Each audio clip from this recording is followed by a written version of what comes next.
Paul talks about sin at the beginning and sin at the end, but in the middle, is Paul talking about sin, or is he talking about something else? What does Paul say? All right, so in the first paragraph, verses 18 through 23, this paragraph about giving things up, claiming to be wise, exchanging the glory of the immortal God for images resembling a mortal human being, suppressing the truth. This is what the Gentiles do, right? What's he talking about? He's talking about idolatry, right? That they're not worshiping the one true God, which is that's what the Gentiles do, right? They're not worshiping the one true God. So because of that, what has happened to them? It says here in verse 24, therefore God has surrendered them, given them up. All right, so because of the sin of idolatry, God has surrendered them up to all manner of, what does it say? Desires. Surrendered them up to the desires. Lust, Countryman says, lust is our reading into the text. It makes it a little bit stronger than it probably is. So desires is what he prefers, but to the desires of their hearts, to impurity, or better, uncleanness. Well, that's an interesting word. Are little flags going off in your head? Right? Remember this distinction between clean and unclean? Between eating the right foods and eating the wrong foods, between finding sticks on the Sabbath or resting on the Sabbath. Is that sin? Countryman says that's not, Paul would not make that conclusion. He would say that's uncleanness. That's impurity. But it's not sin.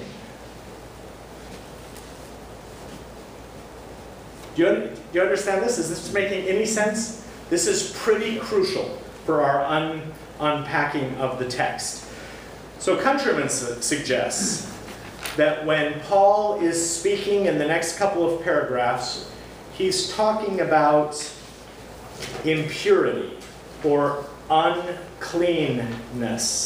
And that because of the sin of idolatry, God gives up the Gentiles to impurity.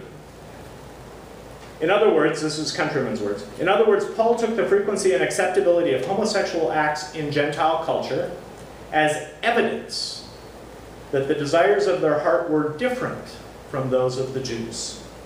And then he went on to conclude that this was the result of an act of God, who had surrendered them to this state. So what is meant by uncleanness in this sense of athema, which is the Greek word that's repeated a couple of times? Uncleanness, this degrading sense, right? What is meant by this? Helminiak says that what's meant by this is that this uncleanness is it's something that the Jews would have kind of they would have been scandalized by it, right? It's something that would not have found any place in their community. And if it had found a place, they would have rooted it out, like picking up sticks on the Sabbath, right? It had no place in the Jewish community, like uncircumcised males.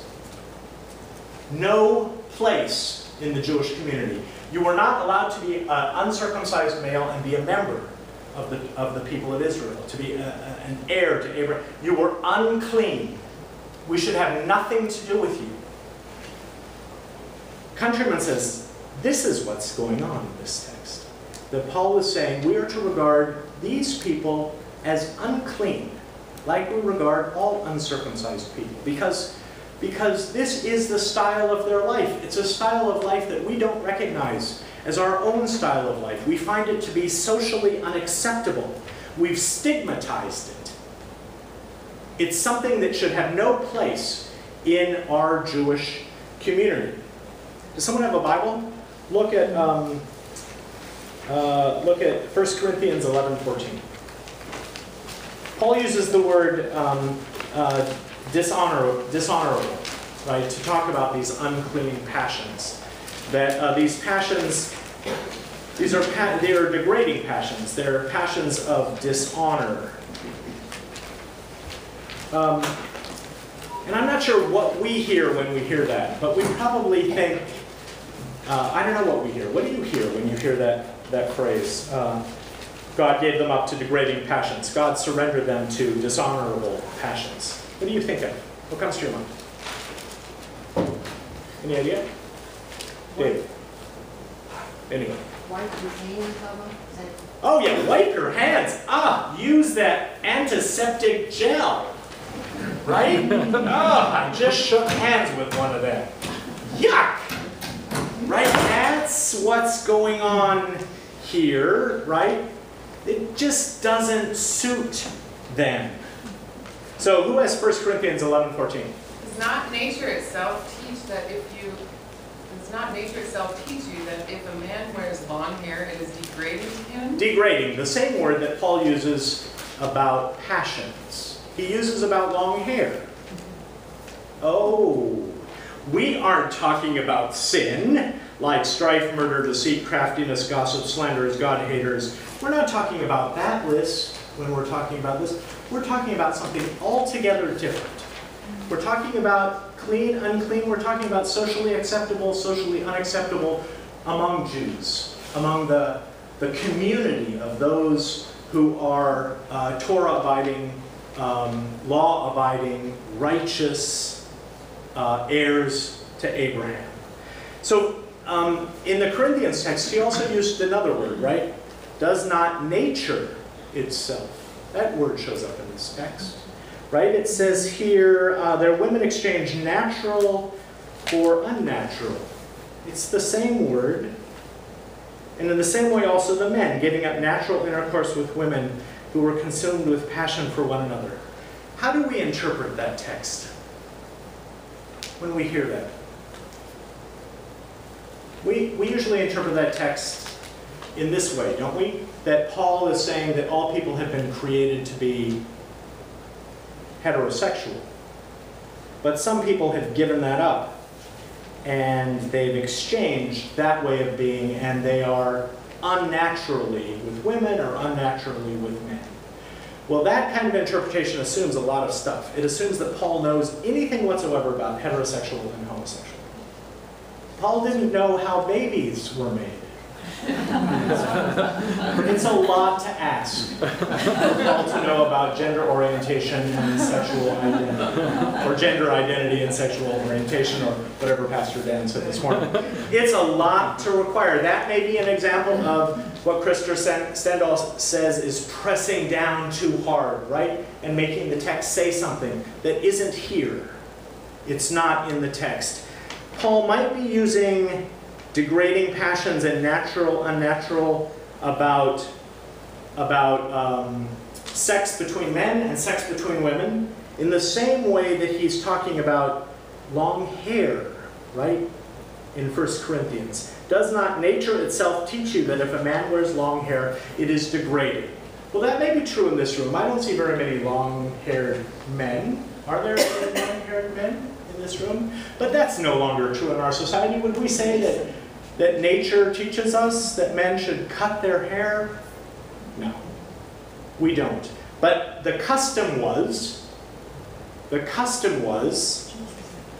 that men were to cut their hair, right? So, and perhaps that is what is meant by nature or by natural or unnatural. Helminiak says, when people acted as was expected and showed a certain constancy, they were acting naturally. When people did something surprising, something unusual, something behind the routine, something out of character, they were acting unnaturally. For example, the phrase, contrary to her nature, Jean got up and danced last night. Well, we understand what that means. Contrary to nature, these people were practicing things that were beyond the usual, beyond the regular, not what we would expect to be practiced among ourselves. Can someone look up Romans 11:24? Here's another example of where Paul uses this natural, unnatural construction. And the point of this is simply to suggest this, that for Paul, he used this not just about homosexuality, right? But there's another frame going on in his head. There's another theme when he's using natural and unnatural, in the same way that there was another theme when he used the word degrading passions, or dishonorable or shameful passions. He's talking about custom, perhaps. He's talking about something that happens in that community, but it does not happen in this community. It does not happen among Jews, law-abiding, righteous Jews. So does somebody have Romans 11:24? For if you have been cut from what is by nature a wild olive tree and grafted, contrary to nature, into a cultivated olive tree, how much more will these natural branches be grafted back into their own olive tree? Do you love this? Suddenly you have natural and unnatural graftings onto wild and cultivated olive trees. Paul is using that language to talk about the inclusion of Gentiles and Jews onto the tree of life. Natural and unnatural. In one way it was...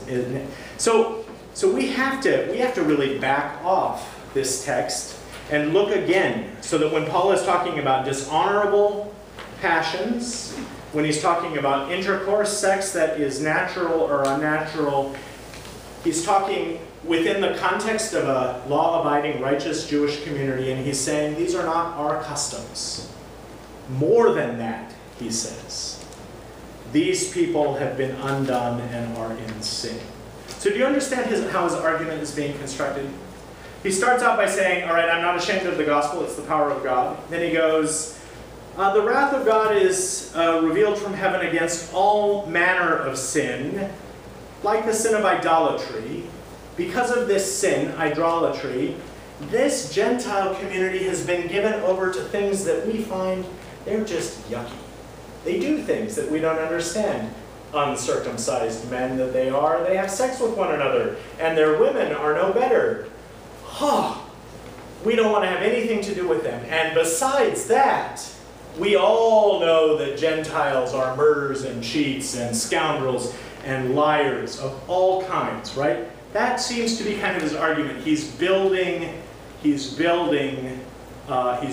some kind of rhetoric to persuade, to trap his audience. So let's move quickly into the trap. Is everybody with me so far?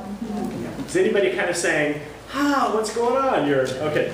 So everyone is with me so far. Paul is not seeming to make the connection between that Joel made between homosexual acts and sin. He says that idolatry is sin. God gave them, because of this sin, over to these unnatural, socially unacceptable things. And we also know that there is sin there. But then he does something that's really, really significant. Chapter 2, verse 2, Romans chapter 2, verse 2. We're going to do 3 verses. Chapter 2, verse 2, chapter 3, verse 9, and chapter 3, 22 through 24. So he's talking to Jews about Gentiles, and then in chapter 2, verse 2, he says what? Who has that? You say, we know that God's judgment on those who do such things is in accordance with the truth. And one more, I'm sorry. 2 and 3. Do you imagine, whoever you are, that when you judge those who do such things, and yet you do them yourself, you will escape the judgment of God? Do you see what he's done, right? All right, so he has a room full of righteous Jews, and he said, look at those horrible people over there. Oh, gosh. And, they do the craziest things. We don't want to have anything to do with them. And then he says, he's starting to turn the table, right? He says, well, if you plugged your nose when I said that, do you imagine, whoever you are, that when you judge those who do such things and you do them yourself, you will escape the judgment of God? He's starting to say, you better watch out, right? And this increases in chapter 3, verse 9. Who has that? I'll read it.